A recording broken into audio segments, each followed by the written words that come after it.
नमस्कार दोस्तों, जय महाराष्ट्र। जागो इंडिया जागो में आपका फिर से एक बार हार्दिक स्वागत है। तो दोस्तों, आज हम बात करते हैं जो हमारे दर्शकों ने कमेंट्स किए हैं उसका जो भी समाधान, उसका जवाब। वैसे तो मैं मोस्टली लोगों के कमेंट्स पे रिप्लाई फाइल करता हूँ, रिप्लाई देता हूँ मैं, लेकिन कुछ ऐसे सवाल होते हैं जिन्हें मैं रिप्लाई के अंदर इतना बड़ा रिप्लाई बनाना भी कठिन है और उसको समझा भी नहीं सकते। और दूसरी सबसे अच्छी बात है कि उनकी जो क्वेश्चंस हैं वो औरों के लिए भी हित में है। शायद किसी और का भी सेम प्रॉब्लम हो, तो उसके लिए हम वीडियोस बनाते हैं और हमेशा जो भी आपके जो कमेंट्स आते हैं उसका मैं 10-15 दिन में, हफ्ते भर में मैं आपके सवाल हमारे जवाब, ये हमारा एपिसोड बनते रहता है। ये आपने देखा होगा, स्टार्टिंग से ही वो चल रहे हैं, ये नई बात नहीं है। इसलिए मैं आपसे कहता हूँ, आपकी जो भी प्रॉब्लम्स हैं आप मुझे कमेंट कीजिए।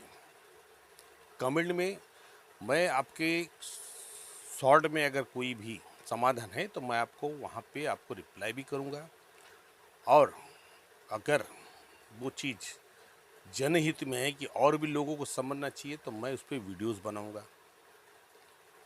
अब बात ये आती है कि कमेंट्स जो आते हैं आपके, उस कमेंट्स में बहुत सारे ऐसे क्वेश्चंस होते हैं जो शायद किसी और के प्रॉब्लम से हैं, तो उसमें एक एक से समझाने से अच्छा मैं वीडियोस बनाऊं ताकि लोगों को और भी लोगों को समझ में आए और भी लोग उससे देख के सीखें उन्हें क्या करना है। जैसे आज बहुत सारे अच्छे अच्छे क्वेश्चंस आए हैं, आज मतलब अभी तक जो भी क्वेश्चंस आए हम उस पर बात करते हैं, उनका जो भी समाधान है, जो भी उनको क्या करना चाहिए उस विषय में हम बात करेंगे।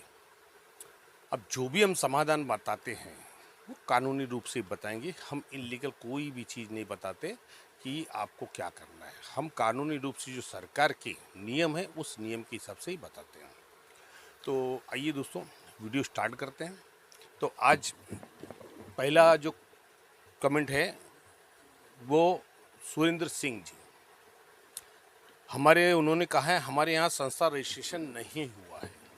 सुरेंद्र सिंह जी, मैं इसी के ऊपर तो जोर दे रहा हूँ, इसी के ऊपर जोर दे रहा हूँ। मैं बार बार हमारी जो भी वीडियोज़ आती है उसमें मैं बताता हूँ, मैं आपका जो भी है संस्था रजिस्ट्रेशन नहीं हुआ है। अब आपका स्कीम कहाँ तक पहुँचा इस बारे में आपने नहीं लिखा है, लेकिन फिर भी यदि आपकी स्कीम में एलओआई जारी हो चुकी है, एलओआई मिल चुका है, तो आप जितने भी पात्र सदस्य हैं वो एआर के पास कंप्लेंट फाइल करें, सीओ के पास कंप्लेंट फाइल करें। क्योंकि सर्कुलर 57 एसआरए का सर्कुलर 57 ये कहता है कि जिस समय एलओआई दी जाती है उसी समय संस्था का नाम रिजर्व करना है, मतलब आरक्षण करना है, मतलब आरक्षण मतलब रजिस्टर्ड करना है, और आपके संस्था के बैंक अकाउंट ओपन करना है। तो ये प्रोविज़न है। और अगर आपके मैटर में सीसी मिल चुकी है तो वहाँ पे प्रोविज़न ये है कि सीसी मिलने के बाद विदिन 1 मंथ, 1 महीने के अंदर सोसाइटी रजिस्टर होनी चाहिए। तो ये आपका काम है, आपके लोगों को जागरूक कीजिए और सर्कुलर 57 के माध्यम से आप कंप्लेंट फाइल कीजिए। सर्कुलर 57 एसआरए का जो सर्कुलर 57 है, सोसाइटी रजिस्ट्रेशन कब और कैसे होती है, तो उस विषय में मैंने पहले भी और वीडियोस बनाए हैं, वो वीडियोस भी आप देखिए। सर्कुलर 57 का सेपरेट वीडियो है, उसको आप देखिए और आप कंप्लेंट फाइल कीजिए। ये जो भी जागरूकता है मैं इसलिए लाना चाहता हूँ कि आप समझे कानून क्या। जब आप जागरूक हो जाएंगे तो फिर सोसाइटी, अधिकारी या कोई भी कानून के खिलाफ जाने से एक बार सोचेगा, 10 बार सोचेगा। लेकिन आपको जागरूक होना जरूरी है। तो सुरेंद्र सिंह जी, आप सबसे पहले तो ये पता कीजिए आपके यहाँ पे एलओआई मिली है या नहीं, या सीसी मिली है नहीं, आपका कौन से इनिशियल स्टेज पे है मुझे नहीं पता, लेकिन अगर वहाँ पे आपकी एलओआई मिल चुकी है तो आप तुरंत वहाँ कंप्लेंट बनाइए, एआर डिपार्टमेंट को दीजिए, सीओ एसआरओ को दीजिए और उनसे कहिए कि भैया जितनी जल्दी हो सके, जब एलओआई मिल चुकी तो हमारी सोसाइटी रजिस्टर्ड क्यों नहीं हुई। क्योंकि सोसाइटी डेवलपर इसलिए नहीं रजिस्टर्ड करवाता है कि सोसाइटी अनरजिस्टर्ड सोसाइटी में सिर्फ चीफ प्रमोटर यानी मुख्य प्रवर्तक का मेन रोल होता है, बाकी डेवलपर को और किसी से मतलब होता नहीं है।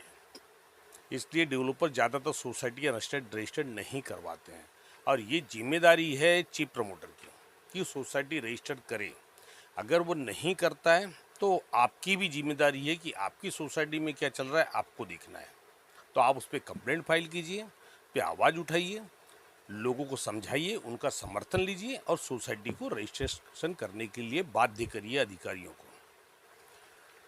तो ये उपाय है और ये उपाय आपको करने पड़ेंगे, क्योंकि आपकी लड़ाई आप ही लड़ सकते हैं, आपकी लड़ाई तीसरा बंदा लड़ने के लिए नहीं आएगा। तो ये आपकी लड़ाई है, हम आपको मार्गदर्शन कर रहे हैं, उस मार्गदर्शन के हिसाब से आप काम करिए, आपका काम होगा। क्योंकि आप जब आवाज़ उठाएंगे तो इतनी दिन आवाज़ सुनी जाती है। तो अब दूसरा सुरेंद्र सिंह जी का ही है, उन्होंने कहा है नॉमिनेशन फॉर्म और शेयर सर्टिफिकेट तो सब संस्था रजिस्ट्रेशन के बाद ही बनता है। ये सही बात है कि सोसाइटी का जो भी नॉमिनेशन फॉर्म है और ये शेयर सर्टिफिकेट और, लेकिन अगर प्रपोज सोसाइटी भी उस चीज़ को इंटर करती है तो उसमें कोई प्रॉब्लम नहीं होती। लेकिन मोस्टली रजिस्टर्ड होने के बाद ही नॉमिनेशन और रजिस्ट्रेशन शेयर सर्टिफिकेट का काम किया जाता है, क्योंकि सोसाइटी का जो भी शेयर सर्टिफिकेट्स होते हैं उस पर सोसाइटी का रजिस्ट्रेशन नंबर वगैरह सब दिया जाता है। इस चीज़ को ध्यान रखिए और जो भी शेयर होल्डर्स हैं उनका नाम शेयर सर्टिफिकेट में डलवाइए। सोसाइटियाँ क्या करती है, सिर्फ मात्र एक मूल झोपड़ी धारक का नाम डालती है, वो गलत है।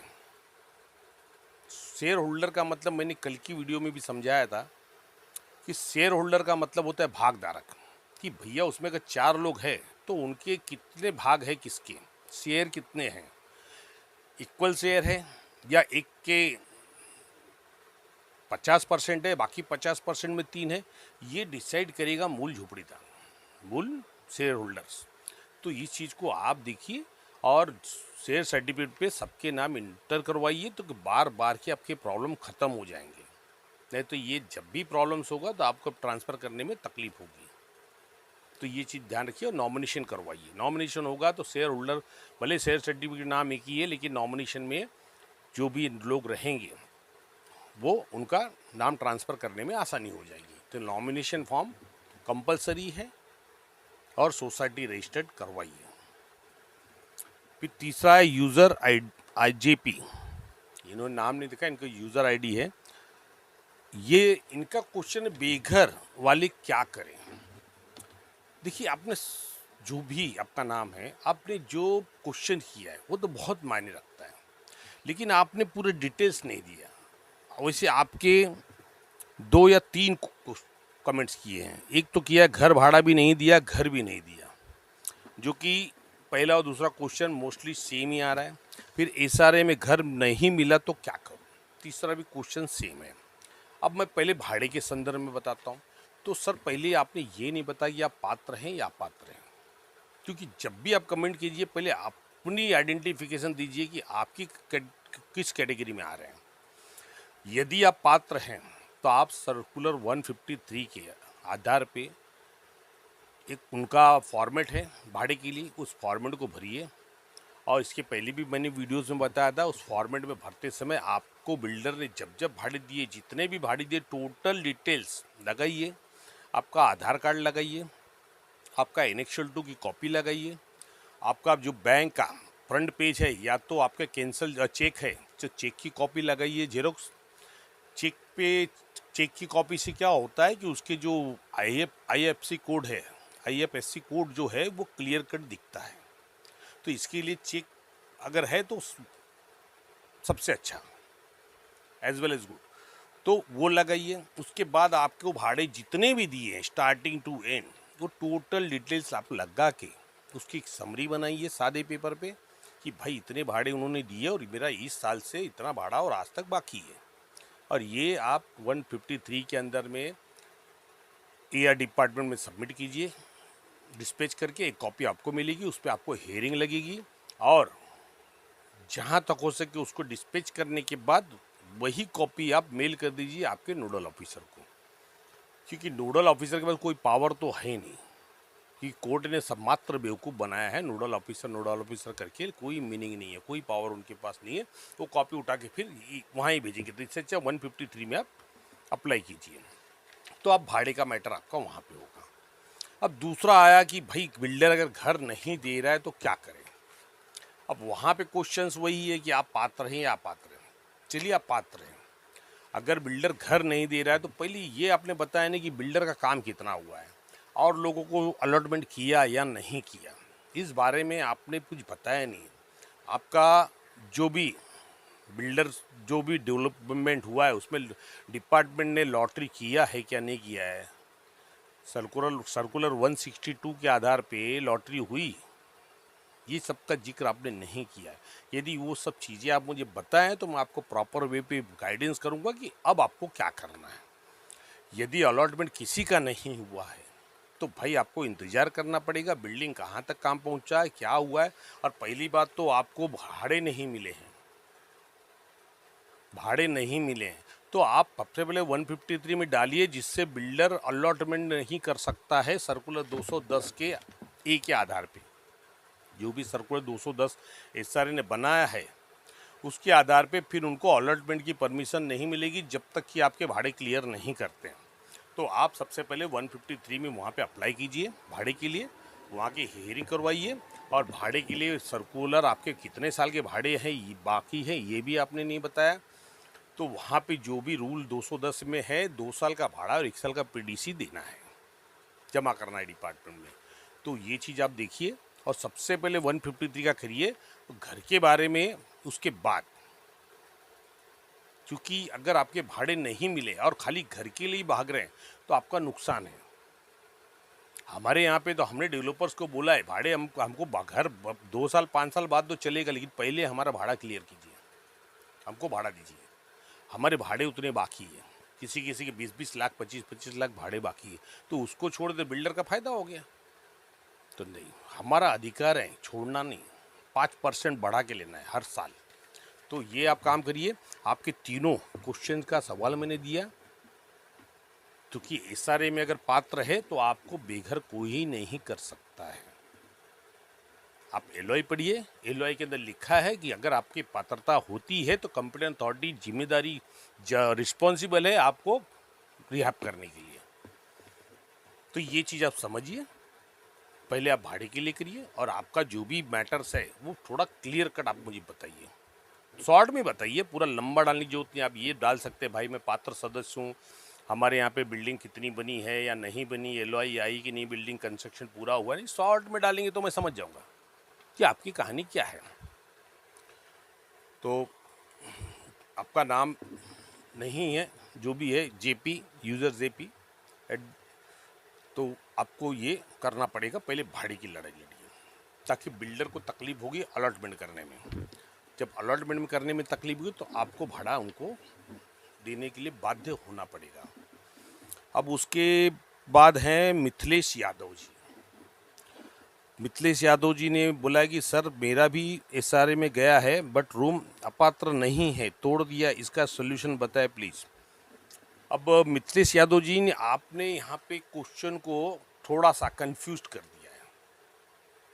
शायद हो सकता है टाइपोग्राफिकल मिस्टेक को लिखने में तक ये हो गया होगा कि आपका मतलब ये हो कि आपका घर एसआरए में गया है, वो तो चलो मैं समझ गया, बट रूम अपात्र नहीं है। आपका रूम अपात्र है या पात्र है? तो मुझे ऐसा लगता है कि पात्र नहीं है ये लिखना चाहते थे, या क्या है वो मुझे नहीं। तो सबसे पहले तो आपका रूम पात्र नहीं है। अगर पात्र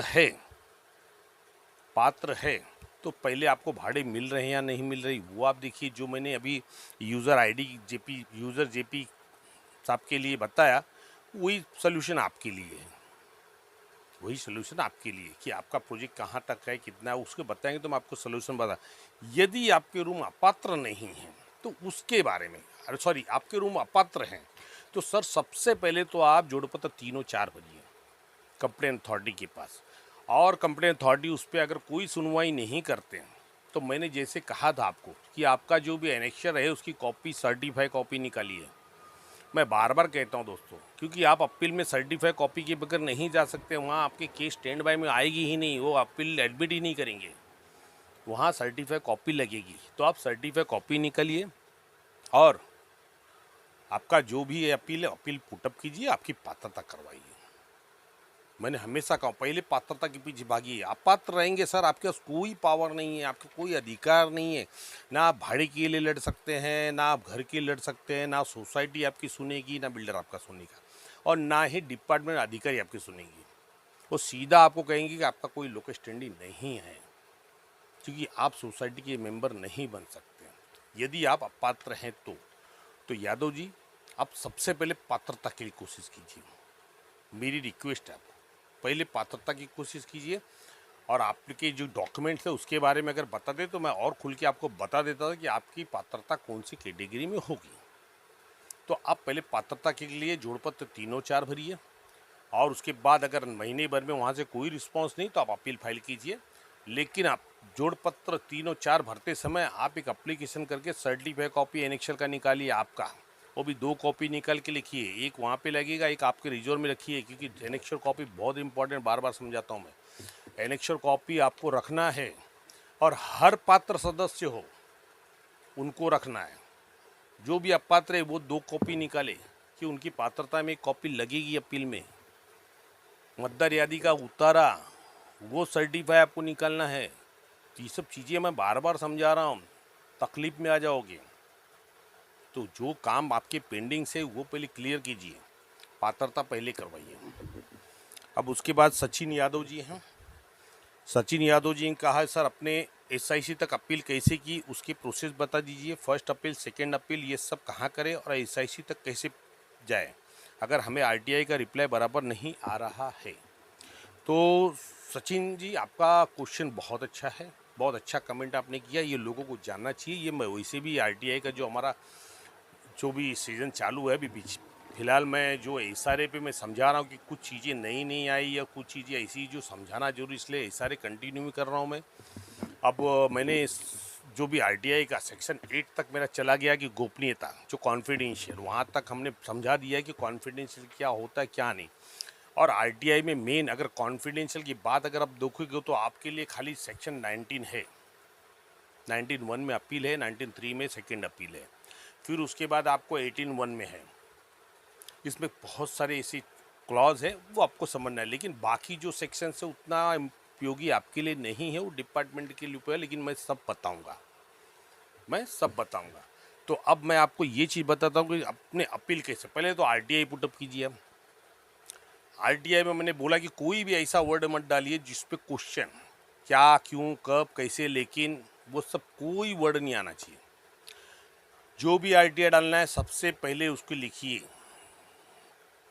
कि आपके द्वारा या सरकार के द्वारा जो भी आदेश प्राप्त किए गए उसकी प्रमाणित प्रति की कॉपी, मतलब मैं एग्जाम्पल दे रहा हूँ, उसकी ट्रू कॉपी, सत्यप्रत। अब जैसे कोई सर्कुलर चाहिए, वो सर्कुलर की कॉपी, या सरकार ने कोई गाइडलाइंस या कुछ गाइडलाइंस निकाला है तो उसकी कॉपी, अगर हो चाहे नहीं हो उससे मतलब नहीं, भाई आप कॉपी मांग रहे हैं तो इस तरह से आप करना, क्वेश्चन नहीं करना। क्वेश्चन में आपको इग्नोर कर देंगे, एसआईसी भी इग्नोर कर देगा, तो आप उस चीज़ को डालिए।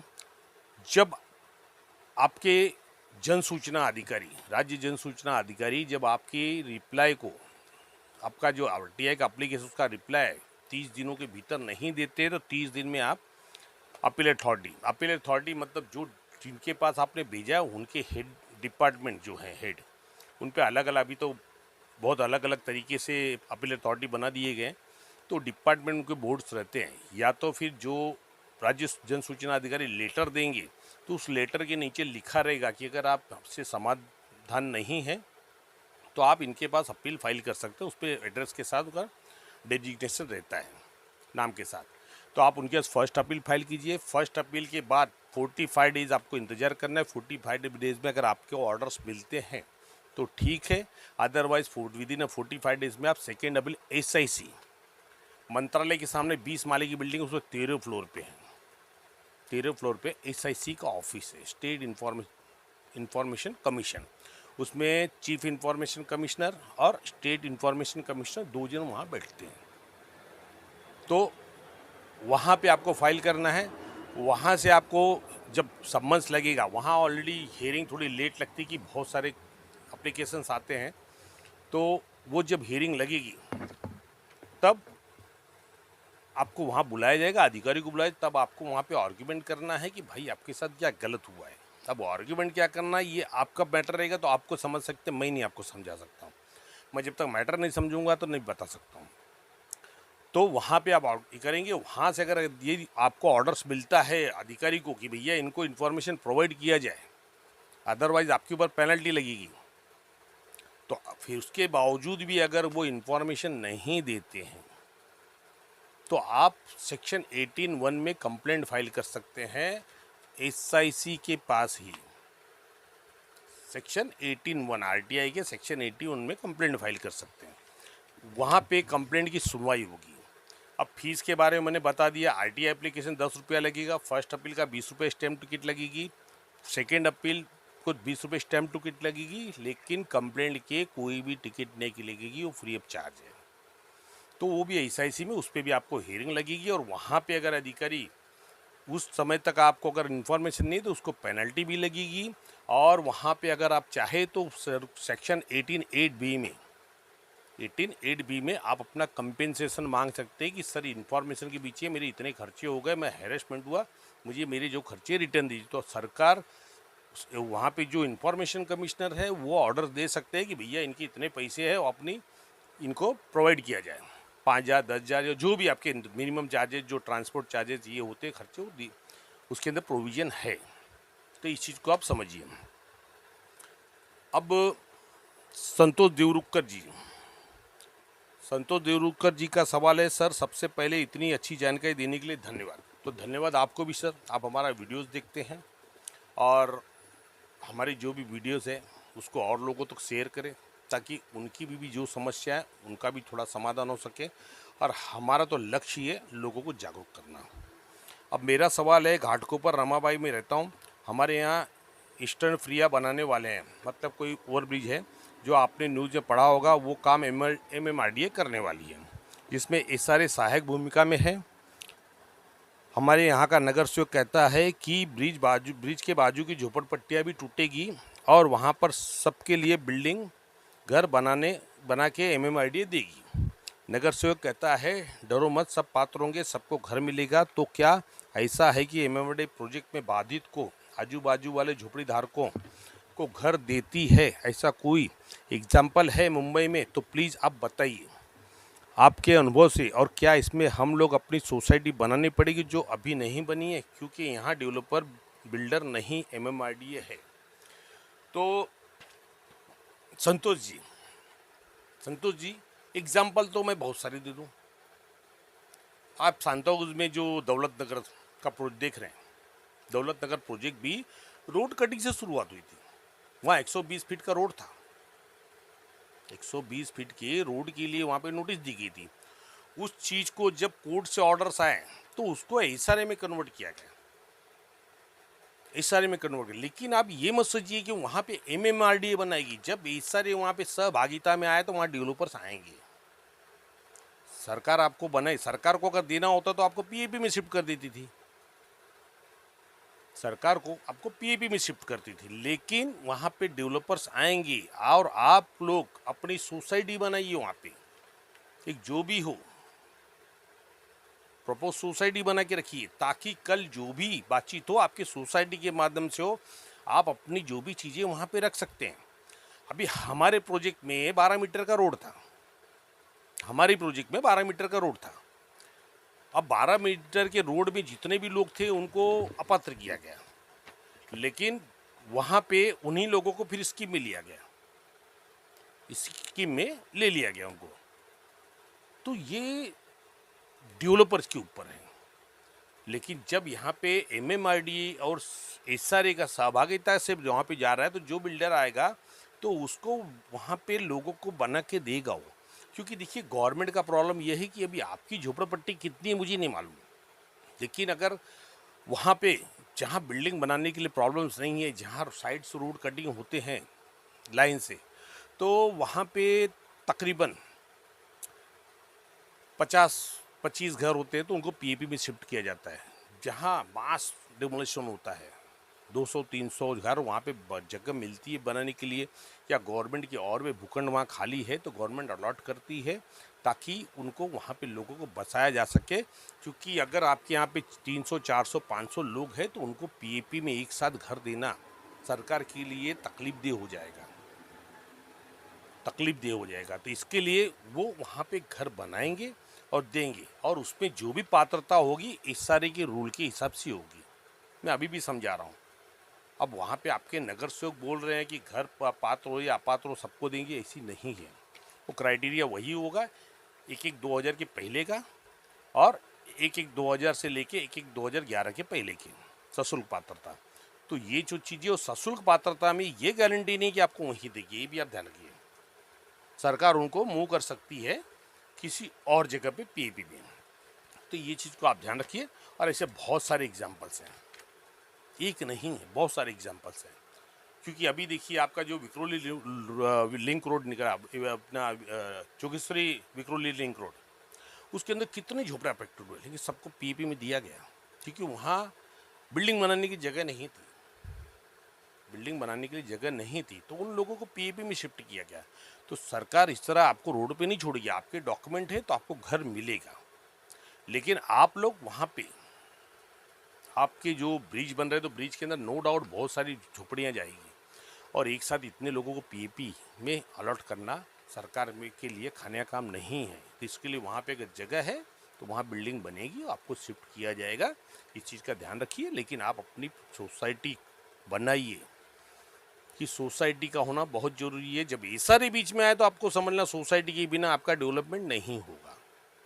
इस चीज़ को आप समझ के चलिए। अब शत्रुघ्न रघुवंशी जी हैं जो मेरे अच्छे मित्र भी हैं। सर, फर्स्ट अपील में तहसीलदार ने कहा कि आपको आरटीआई में आपको पूरे प्रोजेक्ट का एनेक्शन चाहिए, वो हम नहीं दे सकते। किसी के डॉक्यूमेंट्स आपको कैसे दे और आपको क्यों चाहिए। अब नेक्स्ट क्या करूं? तो रघुवंशी जी, ये जो मुद्दा है तो मुझे पता ही था कि यही रिप्लाई करेंगे।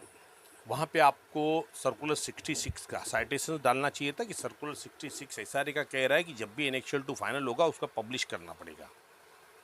ये एक चीज़ ये, लेकिन कोई बात नहीं, आप सेकेंड अपील फाइल कीजिए अंडर सेक्शन 19(3) के अंदर में सेकेंड अपील फाइल कीजिए एसआईसी स्टेट इंफॉर्मेशन कमिश्नर के नाम से। और मंत्रालय के ठीक सामने प्रशासकीय भवन है, उस पर 13वें माले पे 13th फ्लोर पे स्टेट इंफॉर्मेशन कमिश्नर का ऑफिस है। वहाँ पे आप जाके इसको डिस्पैच कीजिए, पूरे आपके डॉक्यूमेंट्स लगा के। पहला आपका जो भी रिप्लाई आया है वो डालिए, आपकी आरटीआई पहले डालिए, फिर रिप्लाई जो दिया वो दीजिए, फिर उसके बाद आपकी अपील की कॉपी लगाइए, अपील का ऑर्डर्स लगाइए। ये सब बाकायदा साइमल्टेनियसली लगाइए लाइन से, क्रोनोलॉजिकल से कि कब कब क्या हुआ है। और उसके बाद उसके नंबरिंग कीजिए। नंबरिंग करने के बाद उस पर 20 रुपये की स्टैम्प टिकट चिटकाइए, उसकी कॉपी निकालिए और आप वहाँ पे सबमिट करके आइए। आपकी जो भी टाइम के जैसे वहाँ पे जो भी समय का, अभी उसको पूछ भी सकते हैं कि भैया किस साल की हेयरिंग चालू है यहाँ पे, तो आपको बताएंगे कि भाई 2023 की बात चालू है या 2022 की चालू है। अगर समझो 2024 की चालू है तो आपका नंबर जल्दी आ जाएगा वहाँ पे। इस चीज़ को आप ध्यान रखिए। तो वहाँ पे जब डिस्पैच करेंगे तो वहाँ पूछ लीजिएगा डिस्पैच में कि अभी जो हेयरिंग चल रही है वो कौन सी ईयर की चल रही है, तो आपको पता चल जाएगा कि आपकी हेयरिंग कितने दिन तक। और उस समय उसके अंदर आप सर्कुलर 66 की कॉपी अटैच कीजिए, इस सारे के सर्कुलर 66 की कॉपी अटैच कीजिए और स्टेट इंफॉर्मेशन कमिश्नर के सामने रखिए कि सर ये सर्कुलर एसआरए का है, तो इन्होंने कहा है कि एनेक्शर बनने के फाइनल होने का उसको पब्लिश करना है 2 पेपर में। तो जो डॉक्यूमेंट्स पब्लिश किया जाता है वो कॉन्फिडेंशियल नहीं होता है। और इन्होंने जो कहा है तहसीलदार ने कि मैं दूसरे के डॉक्यूमेंट, किसी के डॉक्यूमेंट आपको, मैंने किसी की डॉक्यूमेंट्स नहीं, हमने एनेक्शियल 2 मांगा है जो कि प्रीपेड बाय द अथॉरिटी, और मैं सोसाइटी का सदस्य हूँ। और आरटीआई रूल के हिसाब से ये पूछना गलत है कि आपको क्यों चाहिए। ये आरटीआई में कोई भी अधिकारी नहीं पूछ सकते कि आपको क्यों चाहिए, उनको अधिकारी नहीं बनता है, उनको अधिकारी नहीं बनता है, क्योंकि पब्लिक डोमेन के अंदर जो डॉक्यूमेंट सबमिट हो जाते हैं, पब्लिक जो भी डॉक्यूमेंट सबमिट करती है वो सेक्शन 11 के आधार पे नहीं आती है, थर्ड पार्टी इंफॉर्मेशन में नहीं आती वो, क्योंकि जब व्यक्ति कोई डॉक्यूमेंट देता है अपनी स्वेच्छा से देता है, वो लिख के नहीं देता कि भैया मेरे डॉक्यूमेंट किसी को न दिया जाए। तो आप लोगों को वहाँ के डॉक्यूमेंट्स भी निकाल सकते कि भैया ये पात्रता क्या डाला है, क्योंकि ये फ्रॉड जनहित में है कि यहाँ पे कोई गलत तो नहीं हो रहा है, क्या ये डिपार्टमेंट मुझसे कुछ छुपा तो नहीं रहा है। क्योंकि बहुत जगह ऐसे होते हैं कि ओरिजिनल झोपड़ी धारक का नाम डिलीट करके दूसरे का नाम डाल दिया जाता है। ऐसे बहुत से प्रकरण सामने आए हैं, वो तो हमारे सोसाइटी में भी है। हमारे सोसाइटी में प्रारूप एनेक्शन में नाम अलग है और ओरिजिनल मूल में अलग है। जब प्रारूप में आप नाम चेंज नहीं कर सकते, कभी भी नहीं कर सकते, अथॉरिटी को अधिकारी नहीं, एक बार नाम अगर आ गया और उसको चेंज भी करना है तो आपको प्रोविजन से करना पड़ेगा। जिस व्यक्ति का नाम है उसके बाद हियरिंग लेना पड़ेगा, उनका पूरा स्टेटमेंट लेना पड़ेगा, वो अपनी स्वेच्छा से बोले कि हाँ भाई मेरा नाम निकाल दो, इनका नाम दर्ज करो, तो ही हो सकता है, नहीं तो नहीं हो सकता है। किसी के अधिकारों का हनन नहीं कर सकते अधिकारी, क्योंकि ये संपत्ति का मामला है। तो यहाँ पे ये चीज़ है, उस चीज़ को पकड़िए और एसआईसी में इसका ये करिए, एसआईसी में इस चीज़ को बताइए, लेकिन सर्कुलर 66 की कॉपी जरूर लगाइएगा, क्योंकि वही आपके लिए वहाँ पे ये करेगा कि पब्लिक के जो डॉक्यूमेंट पब्लिकेशन के लिए ऑर्डर दे रही है सरकार और ये अधिकारी बोलते हैं कॉन्फिडेंशियल है, ये रूल में बैठता ही नहीं है। तो आप ये काम करिए। फिर अब आखिरी है काशीनाथ कलवर जी, जिनका अभी रिसेंट में ही आया था। इन्होंने जो आज की वीडियो है उसके ऊपर कहा है सर जी नॉमिनी तो सिर्फ प्रोविजन मेंबर ही होता है। काशीनाथ जी, प्रोविजन मेंबर नॉमिनी नहीं होता है। प्रोविजन मेंबर का मतलब होता है नाम मात्र का मेंबर, मतलब अस्थाई मेंबर, जिसको आप सिर्फ केयर टेकर के रूप में रखते हैं, आप केयर टेकर के रूप में रखते हैं। अब इसके विषय में भी मैं आपको समझाऊंगा, लेकिन आज नहीं समझाऊंगा क्योंकि वीडियोस बहुत लंबी हो गई है, वीडियोस बहुत लंबी हो गई है। अब इसमें क्या है, जो सहयोगी सदस्य जो है वो एसोसिएट मेंबर बनता है। एसोसिएट मतलब सहयोगी सदस्य, क्योंकि एक तो मूल सदस्य हो गया, फिर एसोसिएट सदस्य हो गया, और तीसरा होता है प्रोविजनल मेंबर। प्रोविजनल मेंबर सिर्फ नाम मात्र का सदस्य होता है, उसका संपत्ति में कोई अधिकार नहीं होता है, वो सिर्फ केयर टेकर बनाए जाते हैं उसको। इसके विषय में हम बताएंगे, वीडियोस बहुत लंबी हो गए, नहीं तो बाद में आपके लोग के कमेंट्स आएंगे कि सर वीडियो की लेंथ बहुत लंबी हो गई। लेकिन क्या करूँ, आपके क्वेश्चन ही ऐसे, क्योंकि मैं हर क्वेश्चन को दबा के उत्तर दे रहा हूँ। नहीं तो अभी एक जो क्वेश्चन है ना, एक एक क्वेश्चन में मुझे आधे घंटे चले जाए आपको समझाने के लिए कि आपको करना क्या चाहिए, लेकिन मैं नहीं कर पा रहा हूँ। अब एक एक क्वेश्चन का जवाब दूंगा तो आप भी बोलेंगे भैया मैं उनका जवाब है तो वही सुने, बाकी लोग क्यों सुने। तो प्रॉब्लम ये है कि सबको समझना चाहिए। जिसे सर्व शिक्षा अभियान सरकार का है ना, सब पढ़े और सब बढ़े, तो सर ये भी वही है, ये हमारा चैनल भी वही है। अब देखो, सब देखो और जागरूक बनो। हम यहाँ पे सिर्फ जागरूकता की मुहिम चला रहे हैं, लोगों के लिए, लोगों द्वारा, लोगों से, बाकी कोई उद्देश्य हमारा नहीं है। तो इस चीज़ को आप समझिएगा। वीडियो बहुत लंबी हो रही है तो वीडियो को हम बंद करते हैं। दोस्तों, वीडियो कैसी लगी, आप हमारे जो भी जवाब है उससे समाधान संतुष्ट हुए या नहीं हुए, वो भी आप मुझे कमेंट्स में कीजिएगा। जो भी प्रॉब्लम्स होगी वो भी बताइए, और कमेंट्स आप करेंगे, आपके कमेंट्स में ही पूरे इशारे आ जाएंगे। तो दोस्तों, धन्यवाद। जय हिंद, जय महाराष्ट्र।